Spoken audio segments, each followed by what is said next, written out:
이제 추석 연휴가 이렇게 가까이 다가오고 있죠. 그런데 우리는 한번 생각해 봅니다.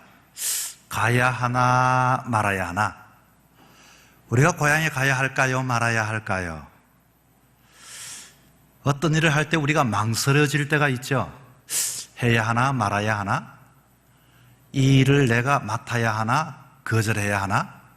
그곳에 가야 하나? 가지 말아야 하나? 오늘은 제가 여러분에게 고향에 대한 말씀을 드리려고 합니다. 우리의 진정한 신앙인의 고향은 어떤 곳이며 어떤 마음으로 이 땅에 나그네 되어진 사람들이 살아가야 할 것인지에 대한 말씀을 드리려고 합니다. 정부가 코로나 방역을 위해 이번 추석 연휴는 고향집 방문을 좀 자제해 달라고 권고를 했죠. 그래서 대부분의 사람들은 아쉬움을 표현하면서도 재확산 방지를 위해서 모두가 자제한다고 합니다. 참 옳은 일입니다.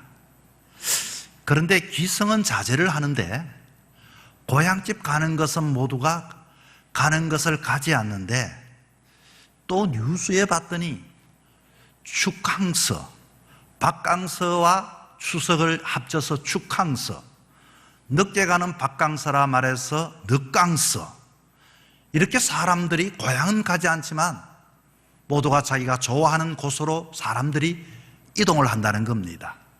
어디로 가는가 봤더니 서해로 가고 제주도로 가고 강원도로 가고, 그래서 사람들이 제주도에는 30만 명이 모여서 비행기 표가 없을 정도로 그곳에 사람이 모였는데, 거기에 제주도 지사님은 이렇게 말합니다. 제발 우리 제주도에 오지 마십시오, 이렇게 할 정도로 사람들이 예약을 다 했다고 합니다. 분명히 방역 때문에 고향은 가지 말라고 모두가 그것은 받아들이면서 왜 사람들은 그렇게 사람들이 모이는 곳에 또 가게 되어질까? 여러분, 왜 그렇지요? 사람들은 사실은 내가 고향에 가지 못하니 이것은 이성적으로 판단을 잘했습니다. 그런데 감정적으로 뭔가 가지 못하니 보상을 받아야 한다는 그런 마음이 들기 때문에 이 보상은 내가 좋아하는 곳으로 가려고 하는 것이 우리 인생의 인간의 모습입니다. 굉장히 이성적인 것 같으면서도 감성적이고, 감성적이면서도 이성적이고, 이게 어쩌면 오늘 우리들의 삶의 모습인 듯합니다. 사실 현대인들은 고향에 가는 것, 여러분 실제로 고향은 가야 하나 말아야 하나 고민하지만 대부분의 많은 사람들은 자기의 고향을 다 잃어버리고 살아갑니다. 무슨 말씀인고 하니, 고향에 여러분 가본들 부모님 계십니까? 고향에 가면 친구가 그대로 있나요? 고향에 가보면 지난날의 넉넉함과 부유함과 그와 같은 편안함이 그 고향 그대로 있나요? 내가 살던 그 고향의 모습들이 지금 그대로 보존되어져 있나요? 어쩌면 고향을 이야기하지만 현대인들은 고향을 다 잃어버렸기 때문에 어떤 이유만 있으면 고향을 가지 않으려고 하는 것이 솔직한 우리의 고백인 것입니다. 그럼에도 불구하고 또 사람들의 마음속은 고향에 가야 하나 말아야 하나 하는 그 망설이면은, 그러나 고향이라고 하는 것은 우리의 뿌리가 거기에 있고 내가 자라왔던 곳이고, 그리고 내가 나라고 하는 존재의 의미를 거기서부터 시작했기 때문에 고향에 대한 그 연민의 마음을 다 가지고 있습니다. 히브리서 11장 15절부터 16절에 이렇게 말합니다. 저희가 나온 바 본향을 생각하였다면 돌아갈 기회가 있었으려니와 저희가 이제는 더 나은 본향을 사모하니 곧 하늘에 있는 것이라. 그러므로 하나님이 저희 하나님이라 일컬음을 받으심을 부끄러워 아니하시고 저희를 위하여 한 성을 예비하셨느니라. 이게 무슨 말씀입니까? 두 종류의 고향에 대한 이야기를 합니다. 나온 바 본향은 내가 아브라함이 갈대아 우로 자기가 자라왔던 그곳을 나왔다, 그 말이고요. 더 나은 본향은 하늘에 있는 본향을 이야기합니다. 보통 여러분, 우리 인생은 이 땅의 고향을 가지고, 그리고 여기가 고향이지라고 말하지만 늘 언제나 마음은 허전함, 고향에 대한 그리움을 가지고 있습니다. 여러분, 그러면 우리 인생이 나그네인데 이 나그네들은 어떻게 삶을 살아갑니까? 나그네는 어디서 왔고 어디로 머물고 어디로 갈 것인지. 그렇습니다. 아무리 나그네 삶이 풍요롭고 넉넉하고 모든 것들이 공급된다 할지라도 사람들의 마음속에는 본향을 사모하는 마음이 다 가지고 있습니다. 비록 그 본향이, 그 고향이 지금은 내가 기대하는 것을 만족시키지 못한다 할지라도 고향에 대한 그리움을 가지고 있습니다. 두 번째는 나그네의 철학의 삶은 항상 떠날 준비를 하고 사셔야 합니다. 여러분, 떠날 때는 모든 것을 다 놓고 떠나가게 되는 것입니다.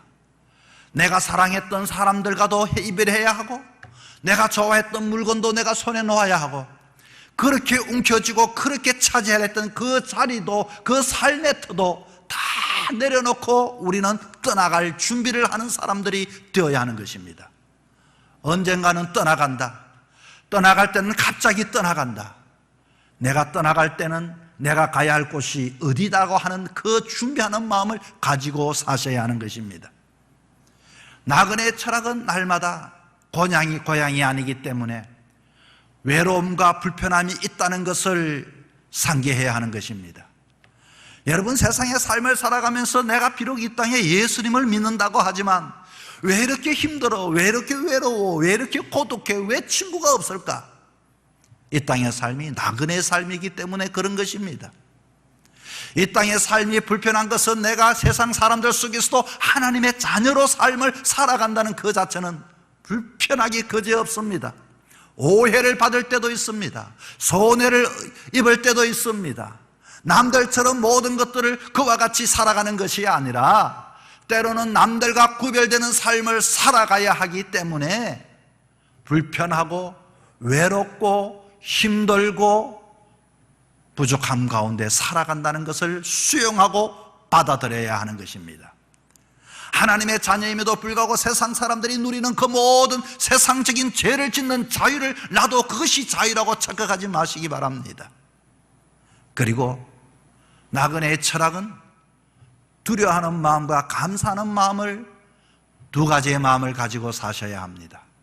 내가 이렇게 살아서 이 땅의 삶을 살아가고 있지만 정말로 고향에 가면 부모님 앞에 내가 떳떳한 하나님의 자녀가 될까? 날마다 두려워하는 마음과 껴있는 마음과 주변의 사람들이 작은 것이지만 감사할 수 있는 마음을 절대적으로 여러분 잊어서는 되지 않습니다.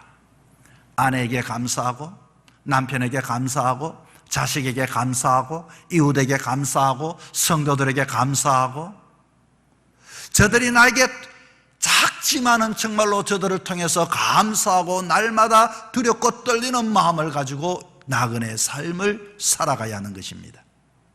고향은 누구든지 실패했지만은 다시금 돌아갈 곳 없는 자에게 언제나 어머니 품처럼 맞아주는 것이 고향인 것입니다. 또 고향은 어떤 곳입니까? 고향은 모세가 그렇게 애굽에서 나름대로의 삶을 살았던 이스라엘 백성들을 끄집어내어서 출애굽시켜서 마지막까지 가나안을 향하여 힘들고 어렵지만 그 백성들이 어린 자식처럼 떼를 쏘고 짜증을 부리고 아버지에게 대적한다 할지라도 모세는 저들을 품고 안고서 주님 오시는 그날까지 그 가나안을 향하여 그렇게 저들을 데리고 가나안으로 본향을 향하여 나아가는 것이 나그네의 인생의 삶인 것입니다. 누가복음 15장에 봤더니 탕자가 아버지에게 어거지를 지어서 자기의 재산을 이렇게 가져서 도회지에서 모든 것을 탕진하고 날렸습니다. 그는 먹을 것이 없었습니다. 돼지들이 먹는 지엄 열매를 먹는 것도 힘들 만큼 너무나도 가난했습니다. 그 마음에 누가 생각이 나던가요? 아버지가 생각이 났습니다. 우리 아버지가 계시는 그 집에는 그 종들도 이런 지엄 열매를 먹지 않고 밥을 잘 먹고 있는데 아버지가 그리워졌던 것입니다. 이 소문을 듣고 아버지는 자식이 돌아오기를 원했습니다. 모든 아버지의 재산을 가지고 탕진해버렸던 그 자녀가 토론도는 소식을 듣고 맨발로서 그는 그 아들이 오는 상거가 멀지만 뛰쳐나가서 그 아들을 꼭 안아주고 잔치를 해줬던 것이 그의 고향이었습니다. 인생의 삶은 나그네의 삶에서 끝이 나는 게 아니라 누구든지 바른 고향을 찾고 본향을 찾을 때 상처난 자에게는 치료를 받고 헐벗은 자에게는 넉넉함을 얻고 부유한 자에게는 더 부유함을 얻어서 지난날의 갈등을 해소하는 곳이 바로 본향, 고향이 바로 거기에 진정 고향의 의미가 담겨져 있는 것입니다. 여러분, 이곳에서 우리가 상처를 받든 이곳에서 우리가 부유하든 편리함이 있다 할지라도 우리들은 더 나은 본향을 향하여 나아가야 할 하나님의 자녀들인 것입니다. 왜 우리가 본향에 가야 할까요? 오늘 성경은 한 간단하게 세 가지의 말씀을 우리에게 전해주고 있습니다. 첫째는 본향은, 고향은 아버지 하나님이 그곳에 계시기 때문인 것입니다. 오늘 본문 3절에 이렇게 말합니다. 보라, 하나님의 장막이 사람들과 함께 있으며 하나님이 저희와 함께 계시리니 그들은 하나님의 백성이 되고 하나님은 친히 그들과 함께 계셨어. 하나님이 계셨어. 육신의 고향은 부모가 떠나가 안 계십니다. 그러나 하늘의 고향은 하나님 아버지가 계시는 곳입니다. 여러분, 이게 무슨 의미입니까? 모든 눈물을 닦아주시기 위해서 계신다고 본문은 우리에게 가르쳐 주고 있습니다. 여러분, 그런 경험 없습니까? 저도 어린 시절을 생각하면 그런 것이 정말로 그 부모가 집에 있고 없고 마음속에 지금도 참 어떻게 지냈을까 하는 그 아련함과 그런 마음들이 스며옵니다. 어린 시절 학교 갔다 오면 여러분의 집에는 부모님이 계셨습니까? 엄마 하고 이렇게 집에 학교를 갔다가 돌아오면 어머니가 계시는 사람들은 많지가 않을 것입니다. 저도 어머니가 행상하신다고 계시지 않았고 형제인 누나도 당시에 초등학교를 마치고 양말 공장에 가서 일한다고 계시지 않았습니다.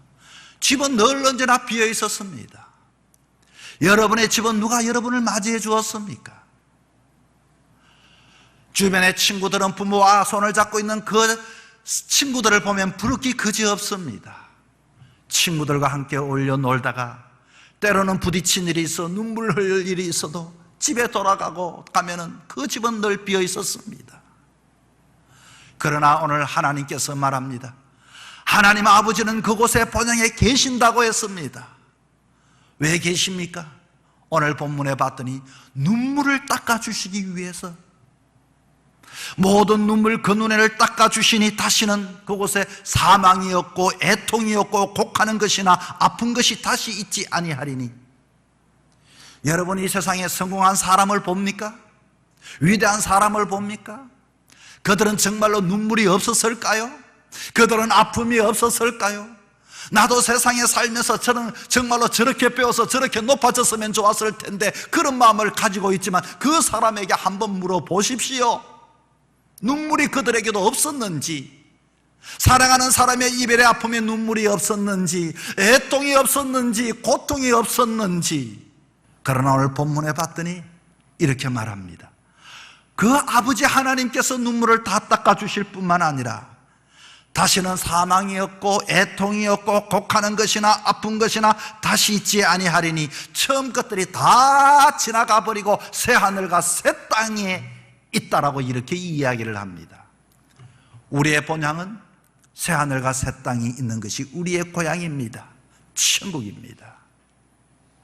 사랑하는 성도 여러분, 이 땅은 우리가 아무리 편리하고 이 땅은 아무리 우리에게 유익을 준다 할지라도 우리는 나그네임을 잊어버리지 마십시오. 우리는 왜 천국을 사모하는 자가 되어야 할까요? 그곳에서는 아버지가 계십니다. 눈에 눈물을 닦아주십니다. 이전에 여러분이 상했고 여러분이 실패했던 모든 삶들을 이와 같이 다 뒤엎으시고 새하늘과 새 땅에서 여러분을 기다리고 있기 때문에 우리는 나그네의 삶을 살아가면서 본향을 사모하며 사는 자가 되어야 하는 것입니다. 여러분, 이 땅에서 날마다 신앙과 믿음의 본향을 향하여 고향을 향하는 믿음으로 준비하며 살아가는 저와 여러분 될 수 있기를 축원합니다. 천국은 어떤 곳일까요? 천국은 아주 완벽하게 단장이 되어진 곳입니다. 오늘 본문에 봤더니 2절에 이렇게 말합니다. 그곳은 신부가 남편을 위하여 단장한 것 같다고 말씀합니다. 신부가 남편을 위해서 단장했다. 여러분, 신부를 보십시오. 신부들은요, 예쁘지 않는 신부가 없습니다. 그렇게 못난 부분들은 화장을 하고 꽃을 붙이고 면사포를 쓰고 허리도 짤룩하게 이와 같이 드레스를 입혀서 다 세워놓은 신부 중에 예쁘지 않는 신부가 세상에 없습니다. 그렇게 신부를 단정한 것처럼 하나님 나라는 그렇게 완벽하게 단장을 해서 주님은 이렇게 준비해 놓으셨다고 말하고 있습니다. 단장함이라고 하는 것은 완벽함입니다. 완료형입니다. 이미 준비가 끝났다는 것입니다. 오늘 본문 1절은 안 왔지만 10절과 11절에 봤더니 성령으로 나를 데리고 크고 높은 산으로 올라가 보이니 하나님의 영광이 있음에 그 성의 빛이 지극히 귀한 보석 같고 벽옥과 수정같이 맑더라. 18절에도 보니 그 성곽은 벽옥을 쌓았고 그 성은 정금인데 맑은 유리 같더라. 21절에 그 12문은 12진주니 각 문마다 한 개의 진주로 되어 있고 성의 길은 맑은 유리 같은 정금이더라. 아니, 말은 말인데 이걸 어떻게 받아들여야 합니까? 이 말이 진실일까요? 이런 세상이 있을까요? 이렇게 완벽한 곳이 있을까요? 이 본문을 읽으면서 그래, 내가 아무리 읽어봐도 이것은 말 같지 않는 소리, 천국을 묘사한 것 같은데 여러분, 정말로 이게 믿어집니다. 여러분 생각해 보십시오. 여러분이 초등학교 다닐 때의 그 시간을, 여행을 거꾸로 한번 가보십시오. 여러분 집에 정말로 TV가 있었습니까? 여러분 집에 정말로 전화기라도 있었습니까? 아니, 냉장고 있었습니까? 그때 집마다 TV가 있고 냉장고가 있는 집은, 아이고, 우리 집은 언제 저렇게 한번 있을 수 있나? 상상이 안 되는 이야기들인 것입니다. 여러분, 차가 있는데 택시라는 곳, 사람들이, 어떤 사람이 택시를 타고 우리 마실에 또 마을에 왔는데 딱 내리면, 이야, 나도 평생에 택시 한번 타볼 수 있을까? 여러분이 살아있는 어린 시절에 한 번쯤 꿈꿔본 이야기가 아닙니까? 그 상상이 지금 어떻게 되어졌습니까? 심지어 제가 청년이고 결혼할 때도, 야, 카메라 한번 내가 가져봤으면 좋겠다. 그런데 저도 결혼식 때도 카메라가 없어 신혼여행이라고 갔는데 이곳에 있는 아는 사람의 올림퍼스라고 하는 카메라를 빌려서 사진 찍은 것이 지금 생각하니까 30년 전 이야기인데, 지금도 집에는 그 카메라들의 구형들이 얼마나 몇 개씩이나 다 모여 있습니다. 그때 카메라 하나 갖는 것, 그 젊은 마음속의 꿈이었는데 그것이 그냥 순식간에 다 이루어졌습니다. 청년 시절에 우리는 친구들과 이야기를 했습니다. 여러분도 그런 이야기를 하고 들어보셨죠? 미국에 가면 말이지, 남편 차가 있고 아내 차가 있고, 그리고 때로는 차를 길에 버려놨대. 야, 그래, 우리 미국 가서 그거 하나 가지고 올까? 그것이 화제가 되었던 이야기. 거기는 말이야, 차도 돈을 주고서 버려야 된대. 그래서 막 아무데나 버려놓으면 그것도 벌금을 매긴대. 그거에 몇 년 전의 이야기입니까? 상상이라도 같겠습니까? 이야, 나도 내가 직접 차를 한번 몰아봤으면. 꿈 같은 이야기들이 여러분 어떻습니까? 여러분, 그 이야기들이, 그 상상들이 이 세상에서도 이루어지고 있는데, 하나님께서 말씀하신 그 천국의 그 상황들, 여러분, 여러분의 이성을 뛰어넘어서 천국은 이성적으로 생각해도 그 모든 것들이 이루어졌는데 그 일이 왜 이루어지지 못하겠습니까? 그 천국을 우리는 이 땅의 삶을 살아가면서 사모하고 준비하며 기대하며 살아갈 수 있는 저와 여러분 될 수 있기를 축원합니다. 세 번째로, 천국은 누가 갈 수 있습니까? 오늘 본문에 봤더니 이기는 자만 간다라고 했습니다. 아니, 이기는 자가 간다니면은 7절입니다. 이기는 자는 이것을 유업으로 얻으리라. 나는 저의 하나님이 되고 그는 내 아들이 되리라. 하나님께서 이기는 자에게 새하늘과 새 땅을 유업으로 주고 그곳에 들어가 살게 하신다는 것입니다. 싸워서 이기는 자. 여러분, 우리는 누구와 싸워야 할까요? 두 가지입니다. 여러분, 세상과 싸워야 하고 자기 자신과 싸워야 합니다. 이 세상은 어떤 세상입니까? 하나님을 모르는 세상입니다. 하나님이 없는 세상입니다. 하나님의 가치관이 아닌 그런 세상 속에서 내가 이 세상에 살고 이기기 위해서는 우리는 가만히 있으면 내가 거기에 밥이 되지만 그것을 감당하고 이겨낼 수 있도록 내가 이길 수 있는 믿음을 가지셔야 하는 것입니다. 오늘 본문에 천국에 들어오지 못하는 자에 대한 이야기가 8절에 나와 있습니다. 그러나 두려워하는 자들, 믿지 않는 자들, 살인자들, 행음자들, 술객자들, 우상숭배자들, 모든 거짓말하는 자들은 불과 유황으로 타는 못에 참여하리니 이게 둘째 사망이라. 무슨 말입니까? 이런 세상에서 우리는 이것에 대항하여 싸우는 자가 되어야 합니다. 오늘도 세상 사람들은 우리에게 두려움을 줍니다. 우리는 두려워합니다. 여러분, 예수 그리스도 안에 담대함을 가질 수 있기를 축원합니다. 우리의 육신은 죽여도 영혼을 죽이지 못하는 세상에 대하여 여러분 두려워하지 마시기를 바랍니다. 겁을 주고 두려움을 주고 염려를 주고 근심을 주어서 천국에 대한 소망을 포기하게 만드는 악한 거짓말하는 사람들. 그러나 여러분, 그 사람들이 문제가 아니라 거기서 이길 수 있으면 내 자신이 믿음을 가지게 되어지면 우리는 이겨낼 수가 있게 되는 것입니다. 우리가 잘 아는 다윗이 골리앗 앞에 모든 사람이 두려워 떨었지만 만군의 여호와 이름으로 나아가서 적장을 물리친 것처럼 여러분에게도 하나님을 믿는, 하나님의 이름을 의지할 수 있는 믿음이 있기를 축원합니다. 믿음, 마지막 세대가 세상이 되어지면 두려운 일들이 많아질 것입니다. 행음하는 사람들이 그것이 즐거움이라고 말할 것입니다. 살인하는 자들, 아무렇게나 살인하고 모든 것을 거짓말하는 자들이 이 세상에 가득하게 되어질 것입니다. 그러나 우리는 이것을 이겨내야 합니다. 이기는 자만이. 믿지 않는 자들, 흉악자들, 살인자들, 행음자들, 술객들, 우상 숭배자들, 모든 거짓말하는 자들,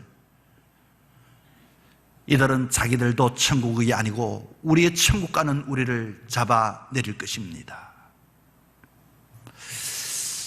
다시금 서론에 말씀드린 것을 가지고 결론 맺겠습니다.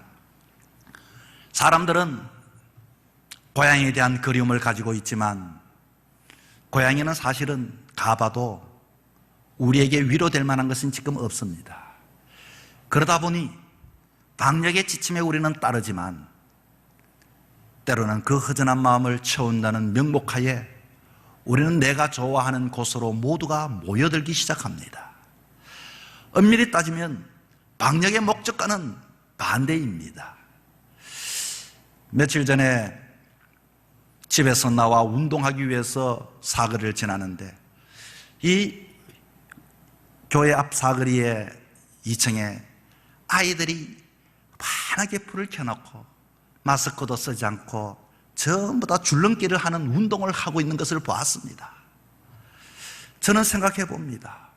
우리 교회 학교 아이들은 교회 오면은 방역 때문에 오지 않는데, 그러나 그곳에서 얘들은 땀을 흘리고 운동을 하는 거기에 보낸 부모들을 생각하고 그들을 생각하며 마음이 아팠습니다. 여러분, 이성은 바르게 판단하면서도 이성을 거슬려 살아가는 현대인들, 그러나 우리가 잊어버리지 말아야 할 게 있습니다. 신앙의 본향, 그 신앙의 본향, 이 땅의 삶을 살아가되 이 땅의 나그네의 힘을 알고 준비하며 끼어서 믿음으로 살아갈 수 있는 저와 여러분이 되기를 주의 이름으로 축원합니다.